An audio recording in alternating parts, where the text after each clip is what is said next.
Part 18। अगला भाग, विक्रम की चाल का पर्दाफाश। सुबह का सन्नाटा और नई चुनौती। अदिति और अक्षित की सुबह हमेशा की तरह शांत नहीं थी।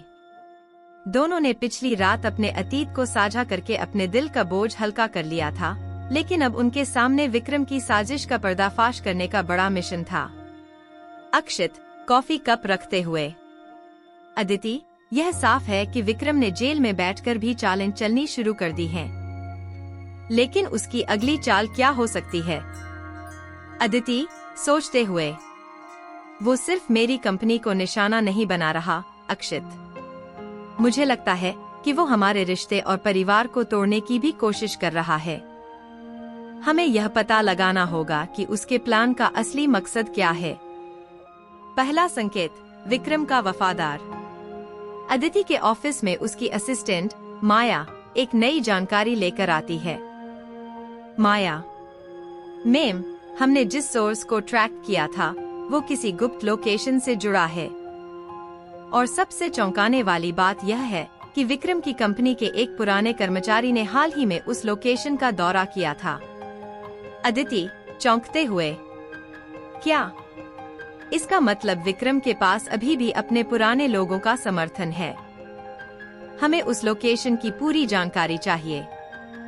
दूसरा संकेत, अक्षित की खोज। उधर अक्षित अपने निजी नेटवर्क के जरिए विक्रम के इरादों को समझने की कोशिश कर रहा होता है। उसे पता चलता है कि विक्रम ने अपनी जेल से एक बड़ा सौदा किया है। अक्षित के दोस्त फोन पर। अक्षित, विक्रम ने जेल से ही कुछ लोगों को हायर किया है। उसने एक बड़ी रकम देकर किसी बड़े हमले की योजना बनाई है। और यह हमला सिर्फ तुम्हारे बिजनेस पर नहीं है, यह तुम दोनों को अलग करने की साजिश है। अक्षित आंखें संकुचित करते हुए। उसकी हर चाल बेकार जाएगी। अदिति और मैं अब हर खतरे का सामना एक साथ करेंगे। दोनों की योजना बनती है। शाम को अदिति और अक्षित विक्रम की साजिश को रोकने की योजना बनाने बैठते हैं। अदिति, विक्रम का सबसे बड़ा हथियार उसका नेटवर्क है। हमें उसके भरोसेमंद लोगों को तोड़ना होगा। अक्षित, और सबसे पहले हमें उसके उस आदमी का पता लगाना होगा जिसने तुम्हारे सर्वर पर हमला किया था। विक्रम, जेल में अपने आदमी से। अदिति और अक्षित को ऐसा सबक सिखाओ कि वो दोबारा मेरे खिलाफ खड़े न हो सकें। लेकिन इस बार मेरी चाल ऐसी होगी कि वे सोच भी नहीं पाएंगे। पार्ट 19। अगला भाग, अदिति और अक्षित की रणनीति। विक्रम की चाल का जवाब। अदिति और अक्षित अब विक्रम की हर चाल से 2 कदम आगे रहने का प्लान बना चुके थे। रात के अंधेरे में दोनों ने अपने अपने संसाधनों का इस्तेमाल करते हुए एक ऐसी योजना तैयार की जो विक्रम की साजिश को खत्म कर सके। अदिति अक्षित से। हमने उसके प्लान के 2 हिस्सों का पता लगा लिया है। अब समय आ गया है कि हम उसे उसी के जाल में फंसाएं। अक्षित मुस्कुराते हुए। मैंने उसके लिए एक छोटा सा सरप्राइज प्लान किया है, लेकिन तुम्हें मेरी हर बात पर भरोसा करना होगा। विक्रम का बड़ा दाव। जेल के भीतर विक्रम ने अपने सबसे वफादार आदमी करण को अदिति की कंपनी में डेटा चोरी के लिए भेजा। करण ने कंपनी के नेटवर्क में सेंध लगाने की कोशिश की, लेकिन उसे अंदाजा नहीं था कि अदिति और अक्षित पहले ही तैयार थे। करण अपने साथी से, यह फाइल मिलते ही विक्रम सर का काम आसान हो जाएगा। अदिति की पूरी ताकत खत्म हो जाएगी। अदिति और अक्षित का मास्टर स्ट्रोक। अदिति और अक्षित ने अपने आईटी विशेषज्ञों की मदद से करण को रंगे हाथों पकड़ने के लिए एक नकली सर्वर तैयार किया। जैसे ही करण ने उस सर्वर में सेंध लगाई, पूरे ऑफिस में सायरन बजने लगा। अदिति ऑफिस में घुसते हुए, तो यह है विक्रम का भरोसेमंद आदमी? क्या सोचा था तुमने हम कुछ नहीं करेंगे? करण हड़बड़ाते हुए, नहीं, मैं तो बस। अक्षित गंभीर स्वर में, अब बोलो, विक्रम ने तुम्हें क्या करने के लिए भेजा था? सच सच बताओ, वरना यह तुम्हारे लिए अच्छा नहीं होगा। विक्रम का राज उजागर होता है। करण ने डर के मारे सब कुछ उगल दिया। उसने बताया कि विक्रम अदिति की कंपनी को खत्म करने और अक्षित के बिजनेस को नुकसान पहुंचाने की पूरी योजना बना चुका है। करण: विक्रम सर ने कहा था कि अगर यह प्लान सफल हुआ तो वो जेल से भागने का रास्ता बना लेंगे। वो तुम्हें बर्बाद करना चाहते हैं। अदिति गुस्से में: यह आदमी अपने अहंकार में अंधा हो चुका है।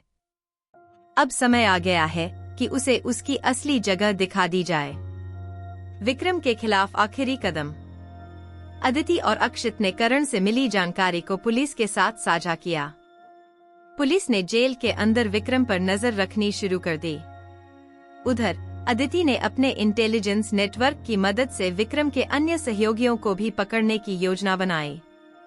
अक्षित अदिति से: तुमने उसे सबक सिखाने के लिए खुद को बहुत मजबूत बनाया है, लेकिन अब समय आ गया है कि हम यह लड़ाई खत्म करें।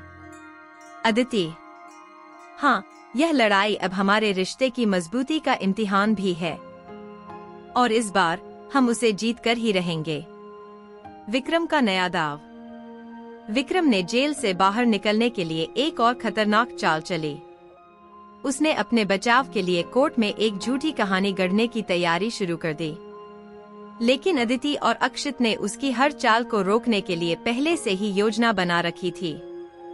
अंतिम भाग: सच और रिश्तों की जीत। विक्रम का खेल खत्म। विक्रम ने जेल से बाहर आने और अपनी साजिश को पूरा करने की आखिरी कोशिश की। उसने अदिति और अक्षित की कंपनियों के खिलाफ एक झूठा केस दर्ज कराया, लेकिन अदिति और अक्षित पहले ही उसकी चालों के लिए तैयार थे। अदिति ने अपने सबूतों और विक्रम के गुनाहों की पूरी जानकारी पुलिस और कोर्ट के सामने रखी। वहीं अक्षित ने अपनी कानूनी टीम से विक्रम की हर चाल का जवाब देते हुए उसे अदालत में घेर लिया। कोर्ट का फैसला: विक्रम दोषी पाया गया है और उसे अपनी बाकी की जिंदगी जेल में बितानी होगी। विक्रम के चेहरे पर अब केवल हार और पछतावा था। उसने मान लिया कि उसकी लालच और ईर्ष्या ने उसे बर्बाद कर दिया। अदिति और अक्षित ने अपने रिश्ते और अदिति की असली पहचान को सार्वजनिक करने के लिए एक बड़ी प्रेस कॉन्फ्रेंस का आयोजन किया। अदिति मंच पर: आज मैं आप सभी के सामने अपनी पहचान और अपने जीवन के सबसे बड़े फैसले को साझा करना चाहती हूँ। मैं इन्फिनिटी ग्रुप की सीईओ, जो अब तक एक छिपे हुए चेहरे के रूप में काम कर रही थी, लेकिन अब मैं अपने पति अक्षित के साथ यह जिम्मेदारी खुले तौर पर निभाने के लिए तैयार हूँ। अक्षित मुस्कुराते हुए: हमारी शादी, जो एक अप्रत्याशित मोड़ पर हुई, अब हमारे लिए एक नई शुरुआत बन गई है। हम अपने रिश्ते को इस दुनिया के सामने गर्व से स्वीकार कर रहे हैं। पूरे हॉल में तालियों की गूंज सुनाई दी। पत्रकारों ने उनकी सच्चाई और साहस की तारीफ की।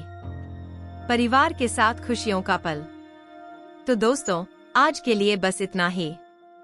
अब चलते चलते आपके लिए एक छोटी सी पहेली है, एक क्विज। तैयार हैं? सवाल ये है: दिन में एक बार आता हूँ, पर कभी दोपहर या रात नहीं कहलाता हूँ। मेरे आने पर लोग थक जाते हैं, मगर फिर भी मुझसे सबको प्यार है। अपना जवाब नीचे कमेंट में जरूर लिखिए दिल से। आपके जवाबों का हमें बेसब्री से इंतजार रहेगा। फिर मिलेंगे एक और रहस्य, एक और कहानी के साथ। तब तक के लिए ध्यान रखिए और याद रखिए, हर आवाज के पीछे एक कहानी होती है। कल्पानी कथाएं, जहां कहानियां सिर्फ सुनी नहीं जाती, महसूस की जाती हैं।